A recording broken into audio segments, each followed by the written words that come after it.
아닌 건 아닌 거예요. 한국인이 신이라고요? 이런 거는 좀 그렇다. 여러분, 이 말씀을 드립니다. 예수님은 한 분뿐입니다. 구세주는 한 분이에요. 인간의 몸을 입은 분은 한 분이라고요. 진리가 육체를 입으신 분은 나사렛 예수 그리스도 한 분입니다. 안녕하십니까, 책 읽는 사자입니다. 여러분, 오늘은 똑똑한 사람들마저도 사이비에 빠지는 이유라는 제목으로 여러분들께 말씀을 드리려고 합니다. 세 가지로 정리를 했는데요. 첫 번째, 왜 저렇게 지금 뉴스 보니까 지금 넷플릭스에서 사이비에 대해서 이 다큐멘터리가 지금 사회 이슈가 되고 있지 않습니까? 저는 그 다큐멘터리를 지금 보지 않았어요. 넷플릭스 자체를 잘 안 보는 스타일이긴 한데, 일단은 왜 저렇게 똑똑해 보이는 사람들이 박사, 학위자, 아니면 또 사회 오피니언 리더들, 아니면 공부를 좀 했다고 하는 사람들이 왜 저렇게 이단에 빠지냐. 특정 이단뿐만 아니라 특정 사이비뿐만 아니라 우리가 그런 일들을 자주 목도하게 되잖아요. 왜 저럴까? 왜 저럴까? 라고 했을 때 제가 생각을 정리한 거는 세 가지 정도가 됩니다. 첫 번째는 인간은 영물이기 때문이다. 이 말은 뭐냐? 인간은 그냥 눈에 보이는 육체, 물질 덩어리라고 유물론자와 무신론자들은 주장을 하는데, 그게 아니라 인간은 영혼이 있다는 겁니다. 여기에서 끝나는 게 아니라 영혼이 있다는 말은 영계가 있다는 말이에요.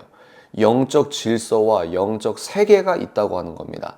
그래서 우리가 종교적 단어로 은혜라고 하는 건 뭐죠?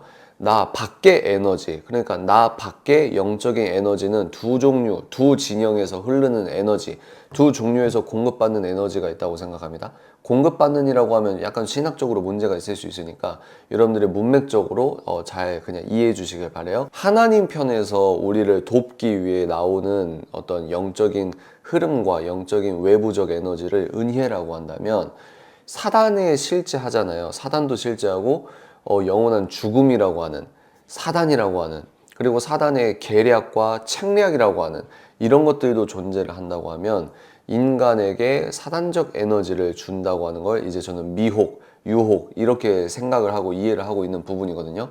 우리 인간은 눈에 보이지 않지만 실제 하는 영계가 있고 영적 질서가 있고 영적 진영이 있고, 그 두 개의 영적 진영에서 한쪽에서는 은혜라고 하고 한쪽에서는 죄의 미혹과 유혹이라고 하고, 그래서 이런 영적 원리를 알아야 지금 이게 잘못됐구나, 지금 제대로 가고 있구나 라고 하는 일정량 어떤 성경적인 분별, 1차적인 분별이 되지 않을까 싶습니다.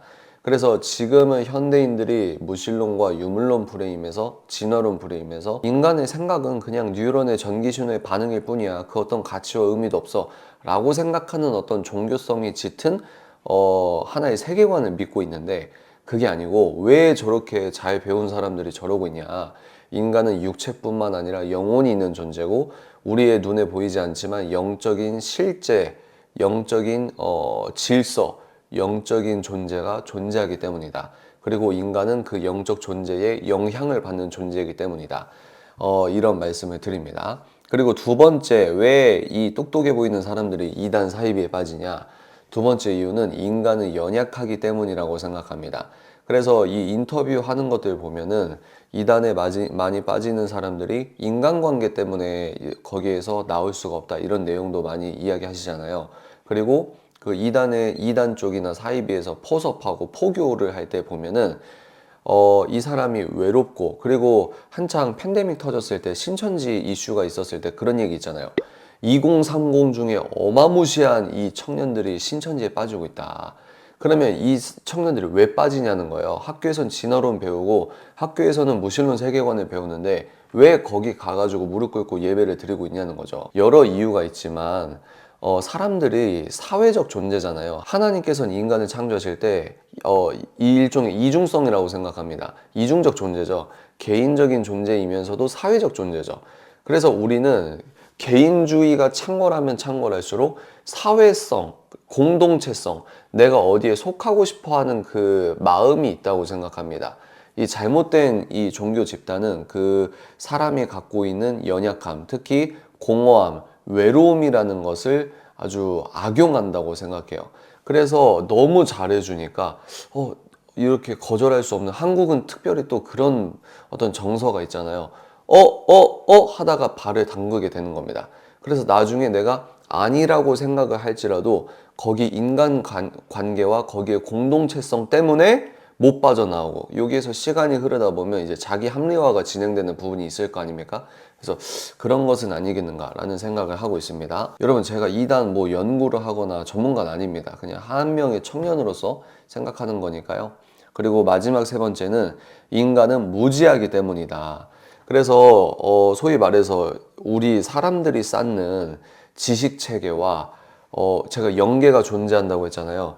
우리가 쌓는 어떤 1차적인 지식과 정말 깨어있는 지혜는 좀 다르거든요. 그리고 지혜와 지식의 첫걸음이 뭐냐면 하나님을 경외하는 거거든요.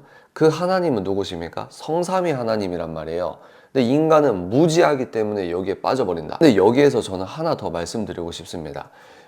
왜 사람들이, 이 똑똑하다고 하는 사람들이 이단이나 사이비에 빠지냐.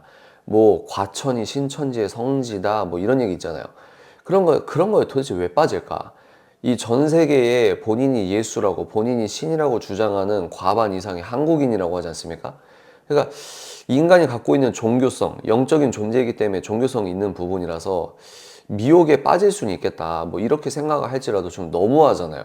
그럼 그 구조적인 이유와 원인이 뭘까라고 생각했을 때 대체 신학의 영향도 있지 않을까라는 생각을 하게 됩니다. 여기에서 이제 대체 신학 얘기를 하면은 좀 뜨아하거나 새롭게 느끼실 분이 있으실 텐데, 제가 무슨 얘기를 하는 거냐면 여러분, 이스라엘에서 이제 유대교인이었다가 예수님을 만나고 개종을 한 개신교인이 된 복음을 접한 사람들을 메시아닉 주라고 합니다.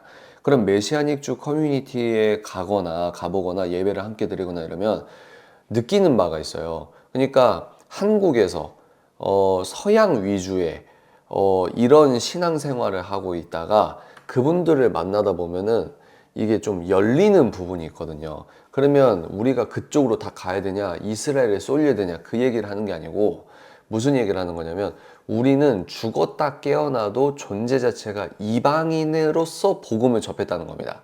그러니까 신약을 읽으면 사도 바울이 이방인의 사도, 소위 말해서 외국인 선교사로서 제 1번 외국인 선교사로서 파송을 받는데 사도 바울이 그럼에도 불구하고 내 민족, 유대인들을 위한 어떤 복음을 이 유대인 나의 동족들이 복음을 받아들이면 좋겠다 이렇게 막 피를 토하지 않습니까? 이 정체성이 2000년 뒤에도 지금 유지가 되고 있잖아요. 그래서 이 친구들이 지금 급격하게 예수님을 믿는 메시아닉 주가 되게 많습니다. 그리고 우리는 2000년 동안 복음을 잘 간수하고 성장시켜 왔고 고수해 왔죠. 여기에서 우리가 그렇다고 내가 주인공이다? 그러면 안 되고 유대인이 주인공이냐? 그게 아니고 균형을 잡아야 된다는 거예요.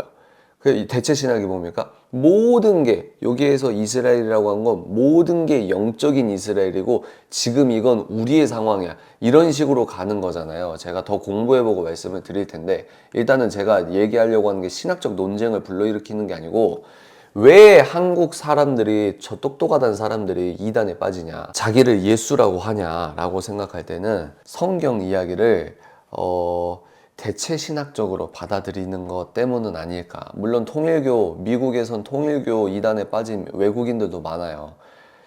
그렇지만 일단 한국으로 국한해서 생각해 볼 때 성경에 나온 주인공이 한국인이다, 신이 한국인이다 이렇게 얘기하는 거는 너무 몰상식한 일이죠. 근데 그 구조 자체가 대체 신학적인 내용에서 비롯된 것도 있지 않을까라는 말씀을 드리는 겁니다. 결론입니다. 여러분, 인간은 사실로 움직이는 것처럼 보여요. 이 미시적으로나 표면적으로는 그런 부분도 있겠지만 인간은 본질적으로 저는 믿음으로 움직인다고 생각합니다.